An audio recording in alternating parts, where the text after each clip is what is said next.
Hey guys, Rexisol here, and welcome to Patch Notes. Yes, it's a Tuesday.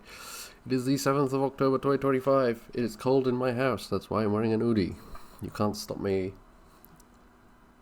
There we go, thanks for the update. It's been a while. A lot of things has happened. And by lots of things, I almost died because I was so ill. I'm going to try and make it seem like I've just had near-death experiences over the last 4 months. I don't know how long. I can't even remember when the last one of these was. Is it August? Yeah, I'm recovering from an illness, which hit me hard last Thursday. Last Friday, really. Thursday was sort of the start that I was like, oh god, this is coming. And then Thursday night, I didn't sleep. I slept like an hour or two. I slept a lot. No, I'm just making myself laugh now.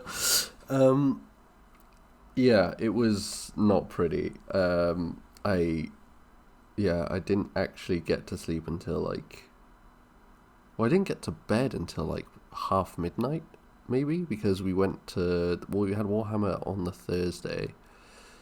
Then I went to bed late because I also had to do other things, like washing up and your normal end of day activities, such as washing and cleaning and showering, and then went to bed, and I think I was in bed for maybe an hour before I just was dying. So I went out into this room and just was on the couch watching reels and YouTube shorts before I actually did fall asleep for an hour. Woke up, switched position.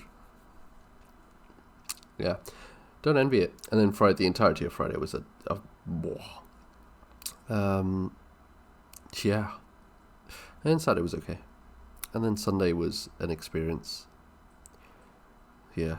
Anyway, let me give you a rundown of everything that's been happening over the last month. Unfortunately, it's been so long that the calendar that should be up there to help me is no longer going to help me. So, great.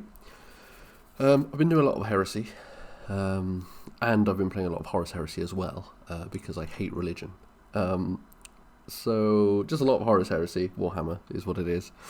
Building up and painting army. I've got to a point where my paint scheme, I had a point where when I built the initial army, I'd sprayed a bunch of it red and then a bunch of it white. I've gone through everything that, other than my tanks, I've gone through everything that I sprayed red, and I realised that I hate it.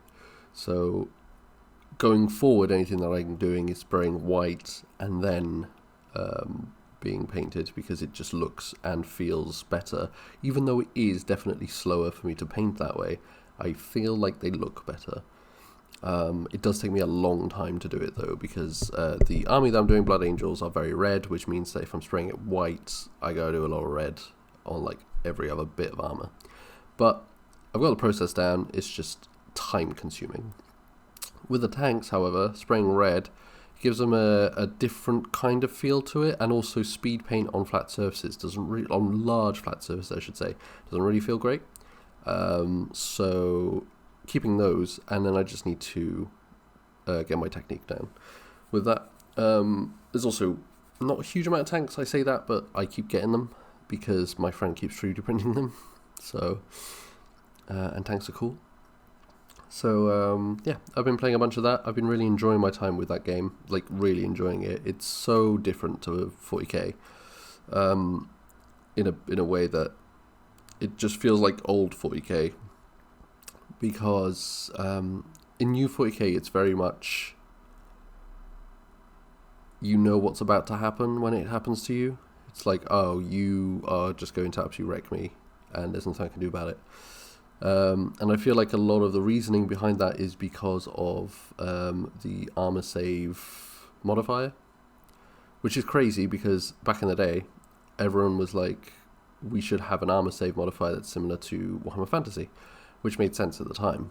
But the game has changed and developed so much now, especially with the inclusion of damage weapons, so weapons that do multiple damage rather than just one every time. It's changed a lot. And in this game, you have damage, but you don't have armor piercing modifiers, which I think is the better way around. Who would have thought? Um, so, yeah, that was fun to find out. And yeah, I've been really enjoying it. We've been having a lot of fun discussions around it, army building, really enjoying making the models. I honestly thought I was going to get so bored of doing Space Marines again, but actually it's been really a lot of fun. And I feel there's a lot of, because of the way that it's been developed, there's a lot of nuance and differences between everything. So it feels good to play. And then this is all in preparation. So I've been doing an Escalation League. Unfortunately, I'm going to be missing the tournament itself, which is happening in a few weekends' time, in about a month's time. No, yes, maybe slightly less than a month, because I'm away. But we are going to a doubles tournament, which is going to be at the end of November, which I'm really looking forward to. So that'll be basically what I'm focusing on, kinda. Just focus on having fun, to be honest. In the other opposite Warhammer and stuff, Old World, I have a tournament at the end of this month, which has sort of trundled itself along. And with the changes to the game,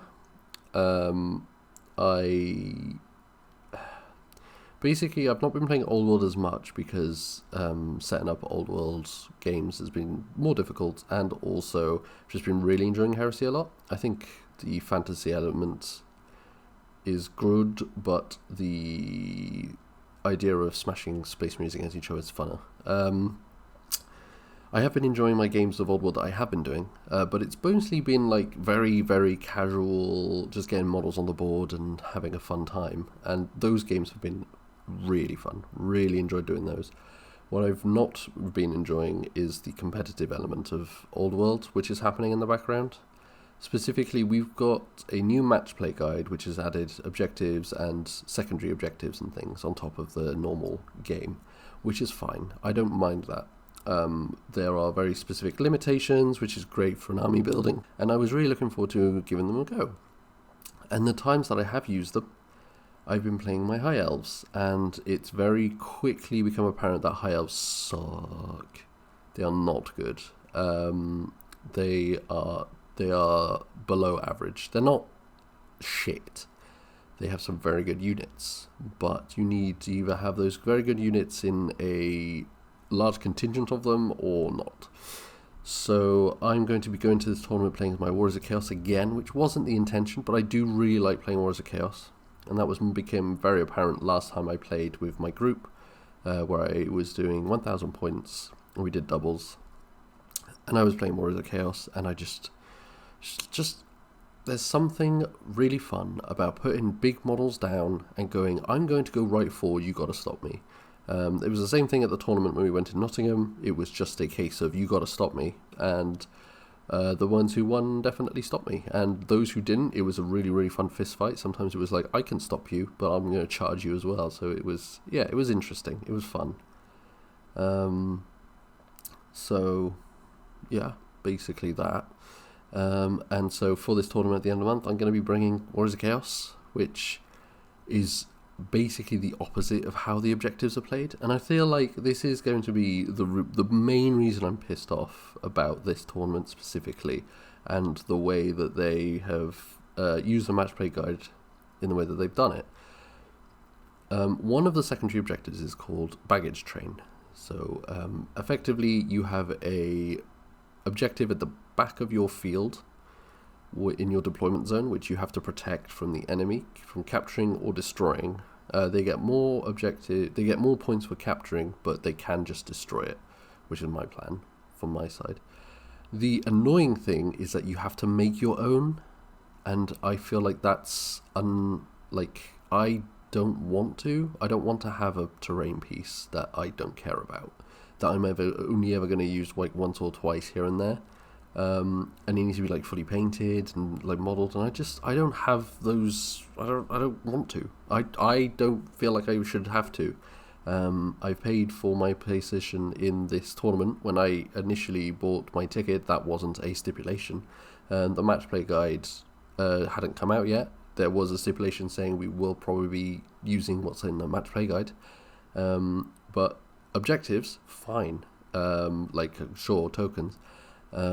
Special terrain, fine. If But all of this, I feel like, should be provided by the tournament organizer. I shouldn't be the one to have to bring my own, because I don't have time. I have other things I'd rather be doing than to spend probably 4 to 5 hours making, spraying, painting, building, and putting together a baggage train that I'm never going to use outside of this one tournament. Because, yeah, so that's really annoyed me. I was actually somewhat considering just not going to the tournament based on that, because I was just not happy. I was like, are you kidding me? I have to do this. So I'll probably put something together, but it's not going to be good. I don't even know what the fuck I'm going to be doing with it. So, I mean, I don't... People who want to build their own baggage train, I've got nothing against that. Some people are very creative. I'm not one of those people, and I just don't want to have to be forced. I'm going to come to this tournament with my shitty baggage train, and my opponent's going to be like, what the fuck is that? And I'm going to be like, it's a shitty baggage train, I don't know what you want. I might seriously buy myself a fucking, wagon wheel, like an actual settler's wagon from, the oldie days, just so I can put that on a base and be like, this is my baggage train, literally a baggage train. And people were like, that's really low effort. And I was like, I don't give a shit. Try and stop my army. And then they could be like, fuck, I put 17 hours into my baggage train and your dragon are just eating it straight away. What the fuck? It just feels bad, man. But yeah, so for something like that, I feel like it should be the tournament organizer should have to do it. I don't feel like I'm out of line for saying that, to be honest. If you're demanding specific objectives as the tournament organizer, you should do that. It's not a requirement in any army lists that you need to bring a baggage train. It's not like in a 2,000 point game you must have one baggage train. And I feel like that's it's not inclusive, I guess. I understand it. It's a good, the actual objective of the baggage train is a cool concept, and it's fun, I guess. The issue with me is that there's so many objectives. So you've got your objective counters, and then you've got table quarters with domination, and then you've got the baggage train. So that's a lot of points just randomly there, and it's a lot.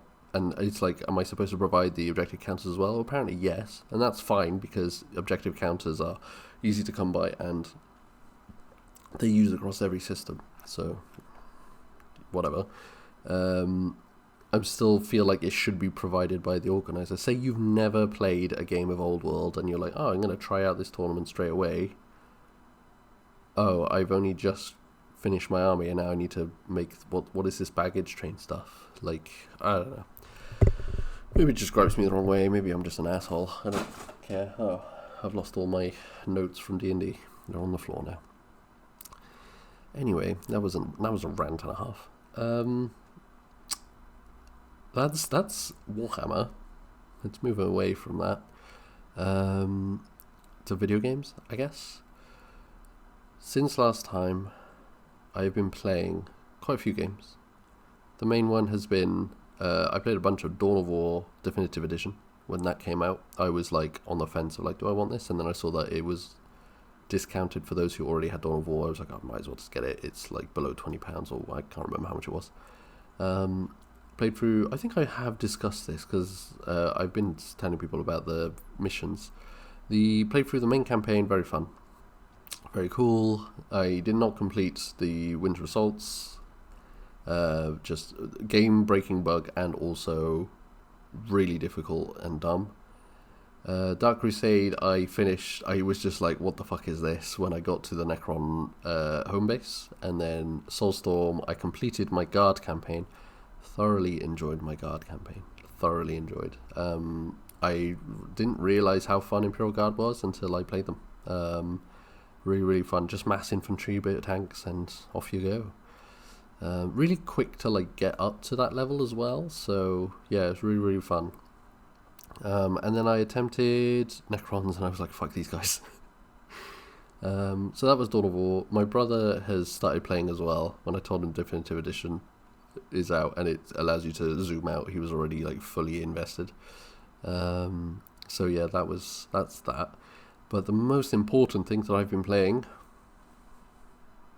it came out on the day I was ill, which meant I didn't actually play it until the Saturday where I was no longer ill.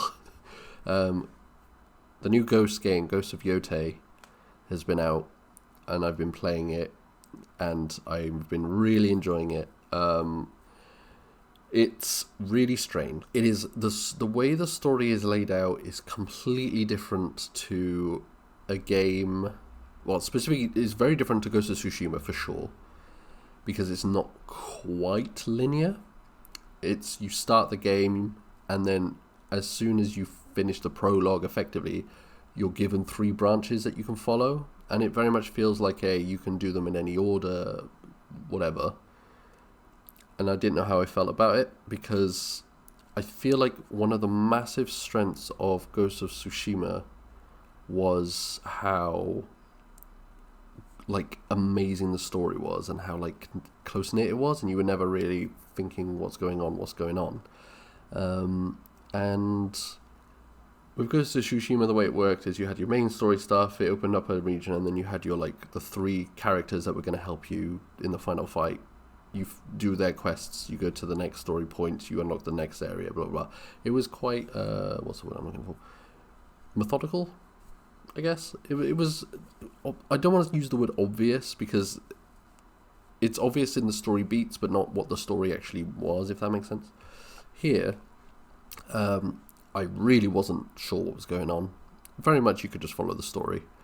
And it is very much a case of you follow the story points, and you get characters to help you on your way, blah blah blah. I wasn't ready for how big this map was. When I got to the starting zone, I was like, okay, cool, yeah, this is a big map. And then it was like, okay, well, I've done everything. I've done a lot. Definitely not done everything. I've done a lot in this area. Let me head over to this next area, try and figure out what's going on. Quite a long story mission unlocks the whole area. I'm like, oh, that's a whole ass area. Huh. Let me just zoom out of the map a minute. Oh, there are 5 of these? There's 6 in total? Oh my lord. So yeah, this map is huge. And each area, well, I don't know, I've only seen 2 of them, but the 2 different areas look very different to one another. So it'll be really interesting to see as I develop and go through. So far, the story, this is the other thing. Jin Sakai's story was really something that you like as the player was living through, and was very heartfelt, and you were going through every story point as you were going.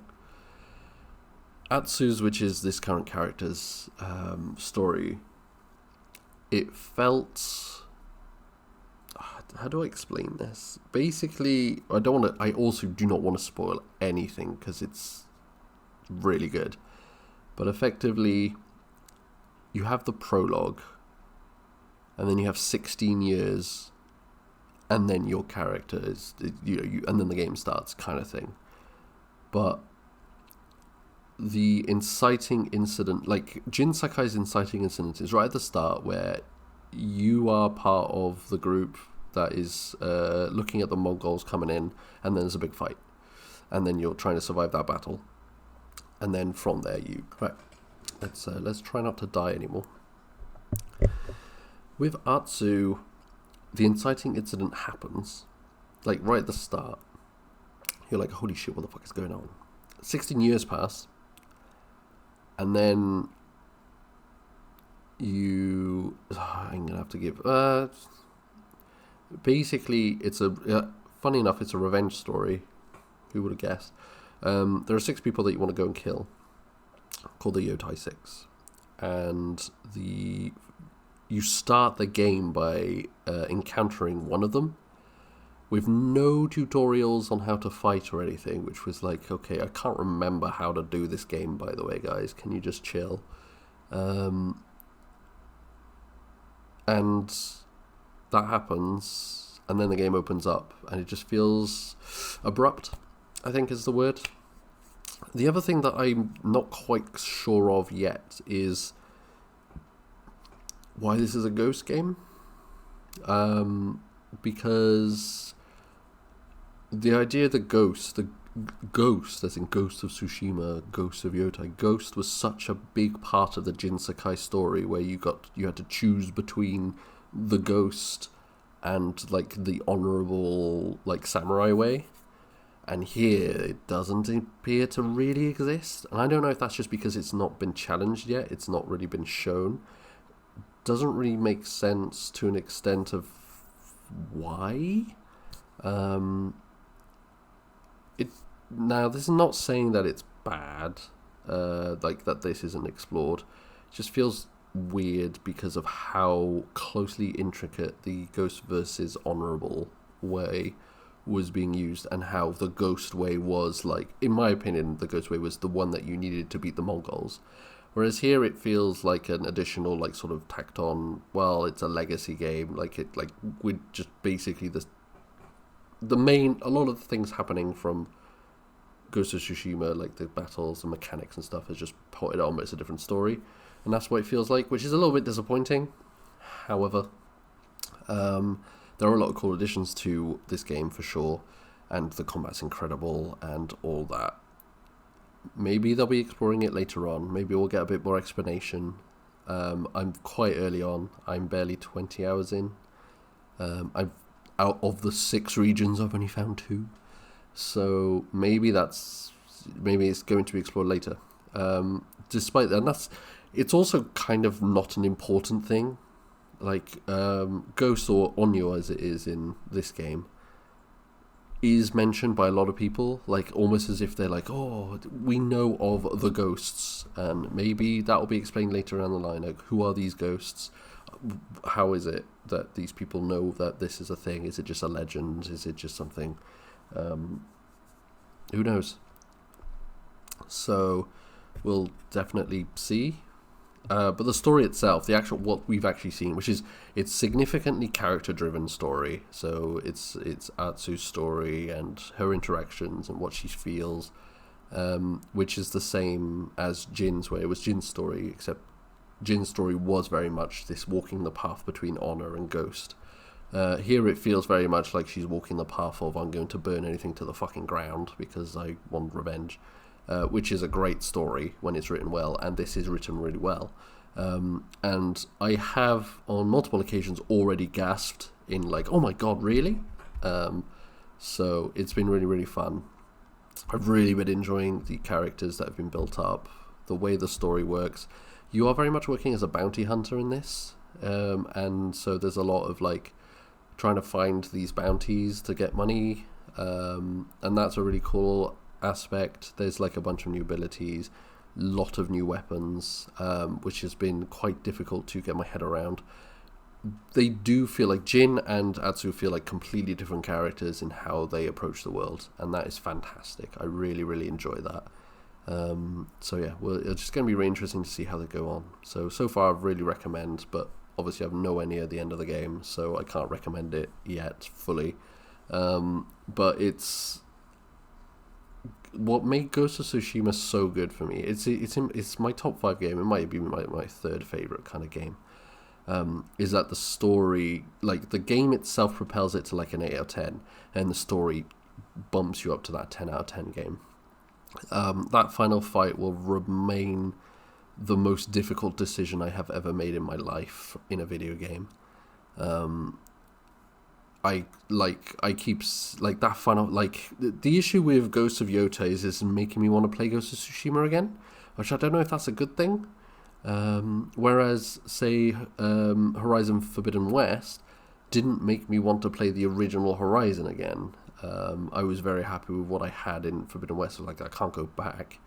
But here it feels like the two games are so similar that they're almost not, well, they're definitely not sequels, but like it's almost as if you could play one and the other without it feeling like a downgrade. They feel very much the same, which could be an excellent game design. Or it could just be that Yotei's not giving you that much more. I don't know. But I feel like, once again, the story is the thing that's going to propel this game. So far, it feels like it's heading in a direction where I'm going to really enjoy the story. It's just maybe because it's no longer linear in that aspect, because there's too much branching pathways that you can choose at the beginning. maybe that's why I feel apprehensive about where this is going, because I just don't know where it's going. There's too much choice. It's not linear. It's not knitted together nicely. Maybe they've done an excellent job, and that will be the case when we get to the end. But I am enjoying myself with it a lot. Really enjoying it. The visuals are incredible. Again, that's the same with Ghost of Tsushima. I've taken so many screenshots already, just of these incredible vistas. They've added a bunch of, like, I'm gonna say mini games, but then mini interactions.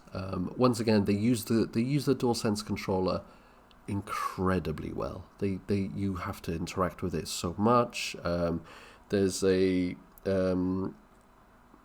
shamisen, I think is the name of the instrument. You carry like a Japanese instrument, which is a stringed instrument, and you learn songs by using the DualSense controller, and then you can play those songs in the like actual map to find specific unlockables and things like that. You also use it for painting, because there's so in the first game you did a lot of what's called haikus. Here you paint as like your relaxed Japanese thing, and you use the DualSense to like draw the strokes and stuff. It's really satisfying, really, really fun. You also use it for cooking, because why not? Who doesn't want a cooking minigame? Yeah, it's really, really good. And lighting fires as well. I like those tiny little interactions. You can skip them. You don't need. There's no reason for you to need to do them, but I don't see why you would, because it's part of the charm and interaction. I feel like it does elevate the actual game itself.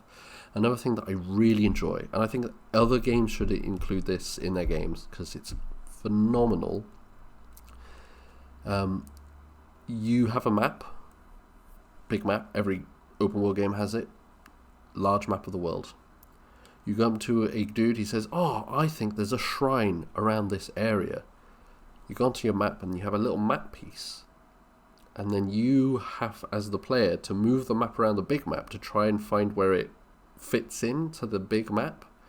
So it's like he's giving you information, but it's not quite enough to tell you exactly where, so you have to look at it yourself, and then you place it, and if it matches, it then becomes viewable on your big map. And I feel like that was maybe a terrible way of explaining how it works, but if you get your hands on it and if you look at it, it's one of my favorite aspects of this game somehow. I just feel like it's such an interesting new way to look at unlocking things on your map, basically, rather than it just appearing because some guy said, "Oh, it's over there." It's like, well, now I can just waypoint to it. Now it's like, oh, well, I would like to waypoint to it, but I don't know exactly where it is, so let me move it around. Oh, there's 4 rivers crossing on this piece of paper. Where on my big map is there 4 rivers? Oh, there it is.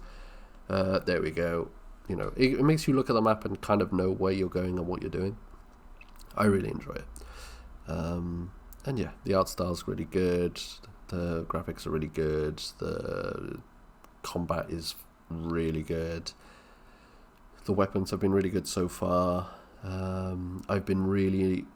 So far, I think the only weak points, and that's only because the other thing is I haven't played Tsushima since 2022, so it's been quite a while. But I remember the armors being quite a big part of it, and it's proven quite difficult to unlock armor in this game. I know there's a ton of them because I have been because the merchants sell you armor, like different paint schemes for each armor, so I can see all the schemes, but I can't see what armor they do or what the armors look like other than the schemes being there. So I know there's a ton of them. I just don't know how to unlock them, or they feel like they've been withheld from me. Whereas I've unlocked a lot of weapons, but not really any armors.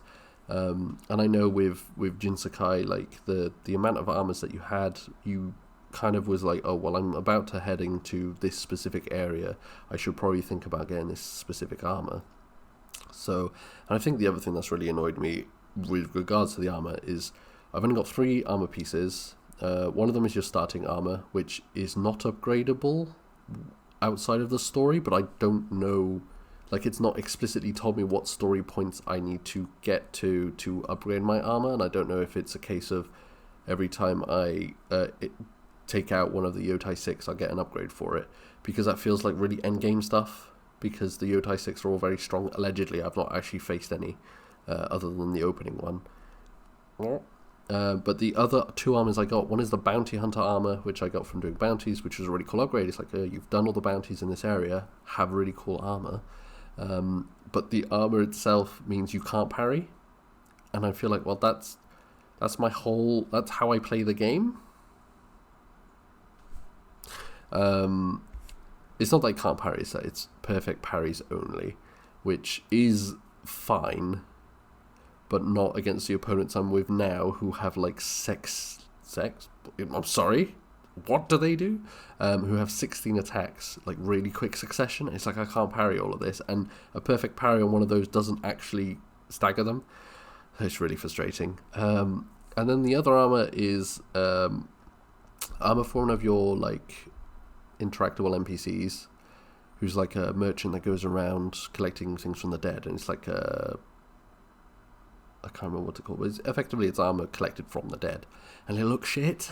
Like, I really don't like the look of it. It looks, because effectively it's just piecemeal armor cobbled together, so I don't think it's supposed to look good, but it looks really shit. And it is cool in that, like, all of its abilities are good, but I don't like wearing it. I feel like, and it's the same, I feel like in Ghost of Tsushima, there's an aesthetic to the game that you want to follow, and I don't know, there's some little bits of aesthetics to the game that just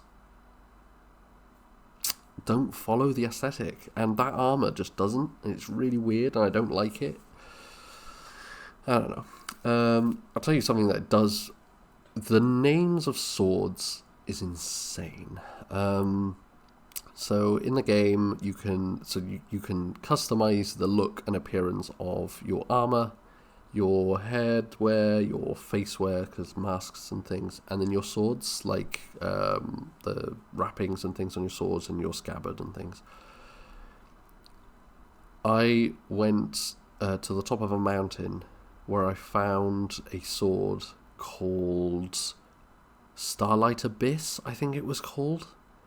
I was like, fuck me, that name's insane. Like, it's very much that kind of like, oh, I got the Starlight Abyss card, I'm gonna beat you. But in the context of the game, you're like, fuck, that is a really fucking cool name. Like, imagine you come into a fight and it's like, oh my god, it's the wielder of Starlight Abyss. You're like, fuck, calm down. Yeah, there's some really, really cool name swords. I really, really, really like them. And they also look really, really good. There's one that's like, I can't remember the name of it, but effectively it's, you find it by the sea from so I think someone drowned, or it's whatever. But the entire sword scabbard is covered in like barnacles and things, and it just looks really, really cool. You can tell these people put a lot of effort into the look of the game, and the feel and the sounds. It's really, really good. Anyway, I've been gushing on about Ghost of Yotai for a while. Let's move on.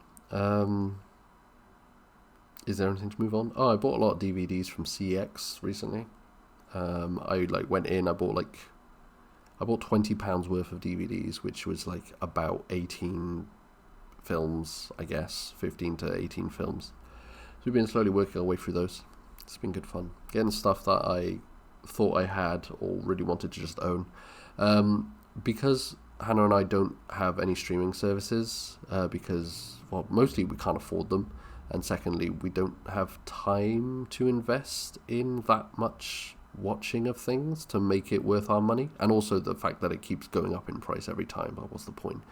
I'd rather just buy like £20 worth of DVDs, which I will own forever, which I can view through my PS5 at any point. And it adds to our collection, and that way we can always have something to watch, which was really helpful. Like, that is one of the things that really helped when I first moved into this place, because we didn't have internet set up for like a week and a half, so I just watched DVDs because they don't require internet. Ain't that crazy?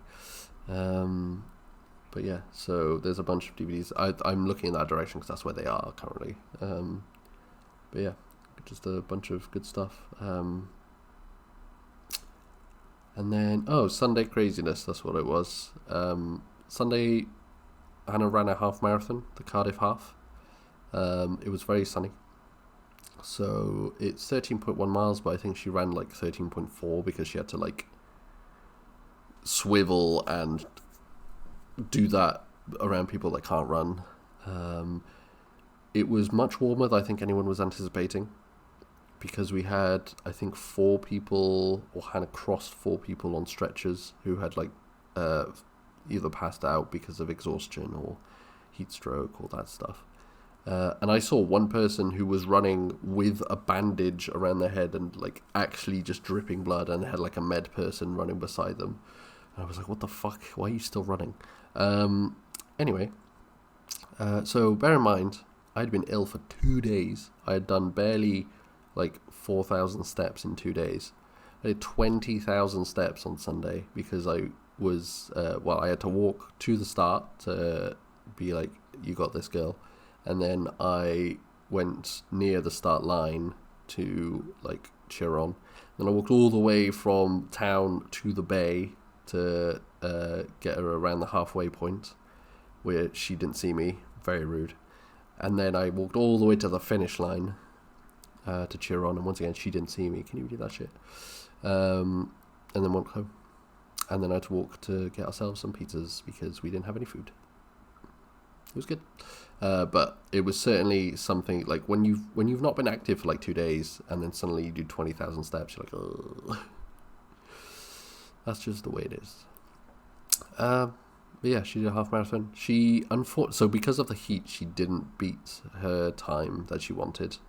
But she did very well. It's like her pacing was very good. And it was better than previous years. However, the heat just basically slowed her down. There was 39,000 runners. It might have been 29. Either way, it was in the tens of thousands of people running this event, and it felt like it. It's crazy, absolutely insane. Also, by the time Hannah actually started the marathon, the half marathon, because she was in the last group, so the way they do it is that they put you in different colour groups, and then depending on what colour you then go, and then when they've all gone, the next group go. She was in the last group. By the time the last group was going, and the time Hannah started, which was 40 minutes after the start time, just to tell you how long I was standing at the fucking front there, the person who ran the fastest was 10 minutes from finishing. Took him like 58 minutes or something. Maybe not 10 minutes then, 20 minutes from finishing. But some people are fucking monsters. Like, how do you finish that fast? I could never. Anyway, that's that. Just gonna look. There's not much going on. Gonna yawn. Ugh. Yeah, that's it. That's all I got. I've got nothing. I got nothing left. It's been 40 minutes. You guys deserve this, I guess. Want to hear me ramble about Warhammer and video games, and that's about it. Oh my god, I'm so wide. It's all emptiness, I swear. Yeah, that's about it. I don't know. Oh, D&D. That is another thing I talk about, isn't it? Haven't been doing a lot of our Sundays D&D because we just had a lot of shit going on, including a half marathon on a Sunday. People have been busy. We had Warhammer instead. Just a lot of shit getting in the way for the Sunday D&D. So our first session for a while is this Sunday coming. So I'm looking forward to that. Our Monday D&D, however, I've been doing basically every week. Except for the one time that Roll20 was like, nah, we're not going to actually work today. So we were like all here, literally all here, which never happens. And then it was like, all right, I guess we're going to play some, what did we play? Some Gartic Phone. But yeah, they've been going through a dungeon, Trapfield. Honestly, I wasn't expecting them to make it through the entire dungeon because they weren't supposed to. And they did. They are very close to death. Like, a lot of them are so close to death. And I don't know if that's a good design from me to make them, like, none of them died, but they were very close. And I feel like that does make it a good, like, maybe they all enjoyed it. I don't know. I don't know. But, yeah, they still need to get out of the dungeon. So, yeah. There we go. That's that. We'll see what happens. Anyway, thank you very much for watching. I hope you enjoyed. You obviously will not be able to watch this entirely in your lunch break, but a lot of you probably have zoned out anyway. So yeah, thanks for watching. I'm not going to promise you one next week. I don't know when I'm going to be doing these now. I'm just going to be doing them as we go, because things happen. I've got other things to do.